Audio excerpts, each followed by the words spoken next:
Bonjour à tous et bienvenue dans cette première séquence sur deux pour le corrigé de concours de recrutement des professeurs cadres de l'Académie. Alors, je tiens à rappeler tout d'abord qu'à l'encontre d'autres sessions, cette session, l'épreuve est proposée sous forme d'un QCM, sauf que la modalité de notation est différente, à savoir vous pouvez avoir deux réponses, en général deux, et à l'encontre des autres sessions, une seule et unique solution est demandée. Alors, on va commencer par la première question, soit f une application de 0 plus l'infini vers 0 plus l'infini parmi les assertions suivantes, lesquelles sont vraies. Alors, bien entendu, je vais vous laisser lire à tête reposée l'énoncé. Vous pouvez toutefois arrêter la vidéo pour faire le tour de la question. Alors, qu'est-ce que je vais vous proposer? Donc, on va discuter une par une. La négation de quel que soit x, il existe y différents, et donc la première, elle est fausse. Pourquoi? Regardez, la négation de ce quantificateur existentiel, c'est le quantificateur universel, ce qui n'est pas l'autre. Donc la première, elle est fausse. Alors pour la deuxième, même chose, regardez, l'erreur, elle est là, y fois f de x strictement supérieur à 0, on devrait avoir inférieur ou égal à 0. Donc, le deuxième également, elle est fausse. Pour celle-là, alors la négation de quel que soit x, quel que soit y, c'est pratiquement la même chose, ça c'est bien. Voilà, deux éléments différents. Voilà, donc ici, on va parler de la négation d'une application. Alors, un petit rappel. Donc, je vais vous expliquer. Voilà, en général, P implique Q. On peut bien écrire cette expression sans utiliser le symbole de l'implication par P bar au Q. Alors, P bar au Q. Et donc, la négation d'une implication, c'est P et Q bar. P et Q bar. Donc, résultat à retenir également pour un examen oral, un éventuel examen oral. Donc, P et Q bar. Donc, c'est ce qu'on va chercher. Alors, P et Q bar, ça veut dire celle. Donc, la bonne réponse, c'est celle. Donc, regardez, P et Q bar. Je vais voir quand même P et Q bar. Alors, P, on devrait garder le P tel qu'il est. Voilà. Et je vais donner la négation de Q bar. Voilà. Donc, en tout cas, voilà la clé de l'exercice, plutôt de la question à vérifier. Bien évidemment, attention à ces erreurs-ci. La négation de strictement, c'est inférieur ou égal. Et attention également, quantificateur universel, la négation de l'existe devrait avoir quelques... Voilà donc les remarques qui me paraissent dans cette situation. Bien évidemment, attention, on ne touche pas à ce symbole. C'est-à-dire, si on a quel que soit x appartient à un ensemble donné, attention à l'erreur suivante, c'est-à-dire la négation, ce n'est pas il existe un x qui n'appartient pas. On ne touche pas au symbole de l'appartenance. Ça, c'est pas correct. Voilà donc pour cette première question. Pour la deuxième. Alors, pour la deuxième, soit à une partie non majorée parmi les assertions suivantes, lesquelles sont... Alors, arrêtez la vidéo pour relire à tête reposée l'essentiel. Alors, pour ma part, je vais vous donner les bonnes réponses. Voilà d'abord le B. Pourquoi? Parce que la borne supérieure, elle est le plus petit des majorants. C'est-à-dire, une fois qu'on va retrancher un élément, il ne devra pas être plus petit. Hein? Donc, ça ne devient pas un majorant. C'est pourquoi on peut trouver un X. Attention ici, hein. On peut trouver un X tel que X supérieur ou égale à 1 moins epsilon. Et je vous ai choisi pour dire que c'est C et D, la réponse. Et vous devez lire ceci, voilà, peut-être à titre de révision. Qu'est-ce que c'est qu'une borne supérieure? C'est d'abord un majoron, et puis c'est le plus petit des majorons. Hein, c'est le plus petit des majorons. Donc, arrêtez ces diapositives pour comprendre, pour faire pour cette question. Attention, voilà la bonne réponse. Ça, c'est D, ça, c'est sûr.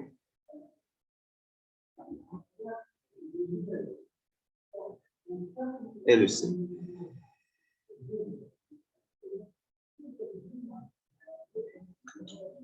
Question suivante. Soit ABC3 réel quelconque parmi les assertions suivantes, elles sont. Alors, oui, je suis pour la première parce que, regardez, j'ai vu qu'ils ont ajouté au retranché un C, donc normalement A plus B plus C moins C en utilisant l'égalité triangulaire classique. Donc, ça va nous donner la valeur absolue de 1 moins inférieure à 1. Donc, ça marche pour celle-là. Alors, pour ces deux-là, voilà ce que je vous propose. Pour la dernière, c'est clair que ce n'est pas correct. Hein. On ne peut pas avoir l'égalité. Hein. On n'a pas vu ça jamais. Pour celle-là et la dernière, vous pouvez prendre des exemples. Hein, et de préférence de signes contraires. Par exemple, prenez A égale à moins 2 hein, et prenez B égale à 3, par exemple, si vous voulez. Alors, comme ça, vous voyez que pour ces valeurs, alors ces inégalités ne sont pas correctes. De même, vous allez remplacer pour ce dernier, ce cas, c'est pour trouver que ça marche également. Cette proposition, elle est vraie. Hein. Donc, l'idée, c'est ça, tout simplement, sans se perdre le temps avec des relations. Prenez des exemples pour décrocher très rapidement la bonne réponse. C'est une question classique de cours, celle-là. On a déjà vu ça pas mal de fois dans les cours. Savoir que l'ensemble des parties d'un ensemble est de l'ordre de 2 à la puissance n-1. Dans l'ensemble Z croisé, l'équation admet comme quoi? Alors, il s'agit bien d'une équation diophantienne. Et donc, j'attire souvent votre attention que si la question était des solutions d'une équation, donc sans s'attarder à chercher les solutions par différentes techniques, c'est mieux d'en profiter des solutions proposées. Par exemple, si je remplace ici par les solutions proposées, attention, ici j'ai un K et j'ai un A, jamais je trouverai la bonne réponse. Donc, ça ne marche pas pour cette solution. Tandis que pour celle-là, si je remplace, je vais trouver que effectivement ça donne un 3. Donc, voilà la bonne réponse. Donc, sans se perdre le temps par les autres cas, parce que une des conditions de l'équation Diophant pour qu'il admet les conditions nécessaires pour qu'il possède des solutions est que le PGCD de A et B divise ce nombre. Je vous donne le cours. Hein. Regardez. Condition d'existence de solution de AX plus B égale C. On commence par calculer le PGCD. Regardez. Et si D divise le second membre C, c'est-à-dire celui-là, alors on peut parler de l'existence de solution. Ce qui n'est pas le cas ici. Regardez, si on a déjà un facteur commun, à savoir 3 par exemple. Ici de même, on a 2. On peut bien multiplier par 15 pour avoir des antinaturels. Mais ça va. La condition nécessaire n'est pas satisfaite. Question 6, on considère dans l'ensemble l'équation z à la puissance 8 égale à z bar. Alors, quelles sont les assertions suivantes? Donc, voilà, comme je vous ai dit, chaque fois qu'on a des solutions, il faut les expérimenter. Voilà la première. Si je remplace z par 0, ça marche. C'est bien. Je vais passer en module pour trouver qu'effectivement z égale à 1. On a également cette solution parce que dès que je vais multiplier par par Z, je vais trouver Z à la puissance 9 égale à Z fois Z bar. Donc, on sait que Z bar, c'est le module au carré. Hein, le module au carré. Et le module au carré, d'après cette question, c'est 1. Donc, c'est 1. Ce qui montre que les solutions sont les racines linéaires de l'unité. Le plan complexe étant rapporté à un repère orthonormé, soit l'ensemble des points n fixe z tel que z-1 sur 1 moins iz égale racine de 2. Alors, qu'est-ce que vous proposez? Peut-être que je vais rédiger là. Heureusement, oui, je vais rédiger. D'abord, j'ai commencé par transformer cette partie z-i. Oui, le dénominateur, à savoir 1 plus iz. Alors, 1, c'est moins i au carré, plus iz, j'ai factorisé par i, ça va me donner moins i, plus z, finalement, c'est z moins. Et donc, j'ai multiplié, donc une série de calculs, mais l'idée, parce que je n'arrive pas vraiment à trouver la solution très rapidement, alors j'ai procédé à la dernière méthode, c'est-à-dire je vais poser z égale à x plus y, sauf qui ne va pas prendre assez de temps. Donc, c'est pratique et c'est sûr d'ailleurs. Hein, c'est pratique. Donc, finalement, c'est x moins 1, moins 1, y moins 2, ce qui donne comme réponse, c'est-à-dire un cercle de rayon 2 et de centre, vient de centre de coordonnées moins 1. Arrêtez bien sûr pour vérifier, vous faites. Dans le plan rapporté à un repère orthonormé, on considère delta et on note la droite des perpendiculaires à delta, de distance 1 de l'origine de repère, une équation cartésienne de D. Donc, une recommandation. Je recommande toujours dans le cadre des conseils méthodologiques au candidat d'apporter ses instruments de géométrie. Je peux, par exemple, répondre à cette question en traçant les droites, parce que pour tracer une droite, c'est simple. On fixe deux points et puis ça marche. Voilà donc notre droite. Et voilà les droites proposées. C'est ce que ces deux droites, hein, l'équation x plus y plus racine de 2 et x plus y moins racine de 2, elles sont vérifier les conditions demandées.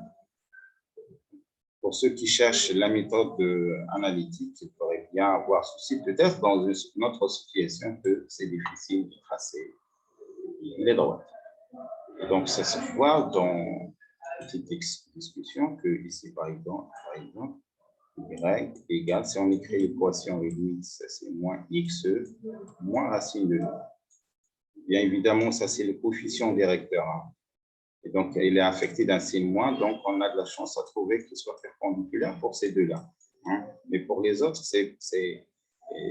on écrit l'équation réduite, on va trouver que c'est x égale y plus racine de 2. Or, le coefficient ici, c'est 1. C'est le même que l'équation de la droite proposée, donc ils sont pareils. Donc, encore une réponse très, très rapide que la construction même rapide. C'est de se baser sur l'équation réduite et de chercher le coefficient directeur. Pour la question 9, qui s'installe dans le domaine des probabilités, encore une fois, si vous n'avez pas fait d'études sur les probabilités, ce n'est pas nécessaire de perdre son temps sur cette question. Vous pouvez en chercher. Attention, je rappelle que vous êtes dans un concours et non pas dans un examen. Et donc, quand même, pour ma part, je vais proposer pour le premier lancé, arrêtez la vidéo pour comprendre. Alors, pour le premier lancé, le P0, c'est 1,5. Parce qu'on va faire un choix d'une pièce parmi deux.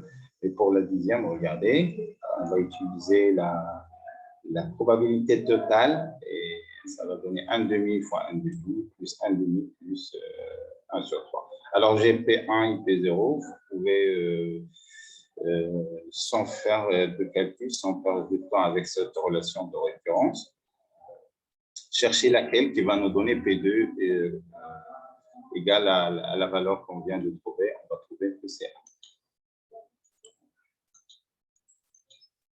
1. Voilà donc. Et bien sûr, pour le reste, vous pouvez utiliser cette formule pour les amateurs des probabilités pour trouver. Je vous ai également choisi pour les amateurs des probabilités une situation semblable avec les monnaies, avec une pièce de monnaie. Et donc, voilà un exercice que vous pouvez travailler parallèlement. Et voilà le corriger. Arrêtez la diapositive pour voir comment attaquer ces situations classiques. Je vous ai également proposé un autre exercice avec solution. Comme ça, vous aurez plus de chances à répondre à ce modèle d'équation, ou bien ce modèle de situation. Pardon. Notre 10e question et la dernière pour cette première séquence sur 2. Alors, on se donne une suite définie par U0 strictement supérieur à 0 et UN plus 1 égale UN carré plus 1 carré sur U1. Alors, on a des propriétés, est-ce qu'elle est strictement croissante, est-ce qu'elle est décroissante, ainsi de suite. Alors, voilà ce que je vous propose. C'est pas bien rédigé, il s'agit bien de la partie de l'hérédité parce que l'initialisation est déjà satisfaite pour un principe de référence. Et donc, j'ai pris UN plus 1 moins A, j'ai trouvé que les positifs, ça veut dire que UN est supérieur ou égal à A. Je vais en profiter pour ce résultat pour étudier la monotonie de. Donc, finalement, cette propriété elle est satisfaite pour le moment. Maintenant, je vais montrer qu'également celle-là, elle est également satisfaite. Alors, je vais faire un petit bricolage. Je vais me débarrasser de moins A sur 2 pour avoir ceci. Et finalement, je vais trouver qu'effectivement, cette propriété, elle est satisfaite. Voilà donc pour cette partie. Je rappelle que la partie qui concerne l'épreuve de la didactique est également disponible sur la même chaîne. Merci de votre attention et à la deuxième séquence.